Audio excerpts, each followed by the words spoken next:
Hey everyone, hope you all are doing well. അപ്പം സംഭവം എന്താണെന്ന് വെച്ച് കഴിഞ്ഞാൽ സൽക്കാര വീഡിയോ ആണ്. ഫിഷ് മാംഗോ കറിയും ബട്ടർ ചിക്കനും അതുപോലെ തന്നെ നൂഡിൽസും ഫിഷ് ബിരിയാണിയും ചിക്കൻ ഫ്രൈയും അങ്ങനെ കുറച്ച് ഐറ്റംസുകൾ മട്ടൻ്റെ ലെഗൊക്കെ ഉണ്ടാക്കിയിട്ടുണ്ടായിരുന്നു. ഞങ്ങളിങ്ങനെ കിച്ചണിലിരുന്ന് ഫിഷൊക്കെ മാരിനേറ്റ് ചെയ്ത് ഫ്രൈ ചെയ്തെടുത്തിട്ട് അതുപോലെ തന്നെ ഫിഷ് മാംഗോ കറിക്കുള്ള മാംഗോ ഒക്കെ ഇട്ട് ഫിഷിൻ്റെ അരപ്പൊക്കെ ഇങ്ങനെ വാങ്ങിച്ചിട്ട് ഫിഷ് എന്താ പറയുക ഫുഡ് ഉണ്ടാക്കുന്നത് തന്നെ കാണാൻ ഭയങ്കര രസമാണ്. എനിക്ക് ഭയങ്കര ഇഷ്ടമാണ്. ഞാൻ അതുകൊണ്ട് കുക്ക് ചെയ്യുന്നിടത്ത് പോയിരിക്കും. എനിക്ക് ഭയങ്കര ഒരു ഷെഫാവണമെന്ന് ആഗ്രഹം ഉണ്ടായിരുന്നു, നടന്നില്ല.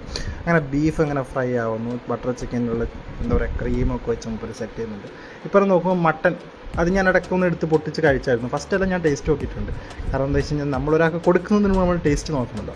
നൂൽ പൊറോട്ട അടിച്ച് നല്ല സെറ്റാക്കി മൂപ്പർ ചെയ്യുന്നുണ്ട്. അതിൻ്റെ ഇടയ്ക്ക് ബിരിയാണിക്കുള്ള റൈസ് ഇടുന്നുണ്ട്, പിന്നെ നൂഡിൽസ് റഫീക്ക അത്യാവശ്യം അടിപൊളിയായിട്ട് അവിടെ നിന്ന് സെറ്റ് ചെയ്യുന്നുണ്ട്. രാവിലെ തുടങ്ങിയ പരിപാടിയാണ്. പെട്ടെന്ന് തന്നെ എന്താ പറയുക അത്ര വലിയ ആളൊന്നും ഇല്ലാത്തതുകൊണ്ട് നമ്മൾ ടൈം എടുത്ത് റിലാക്സ് ചെയ്തിട്ടായിരുന്നു ഒരു ഫുഡൊക്കെ ഉണ്ടാക്കി. അപ്പോൾ ചിക്കൻ ഫ്രൈ അടിപൊളിയായിരുന്നു കേട്ടോ.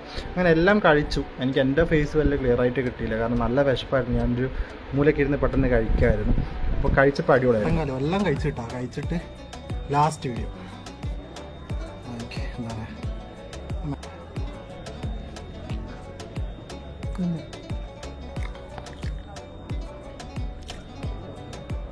മസാല സൂപ്പറാണ്. സ്വന്തമായിട്ട് ചെയ്ത ഫുഡിന് റിവ്യൂ പറയാൻ ഒരു റേഞ്ച് വേണം.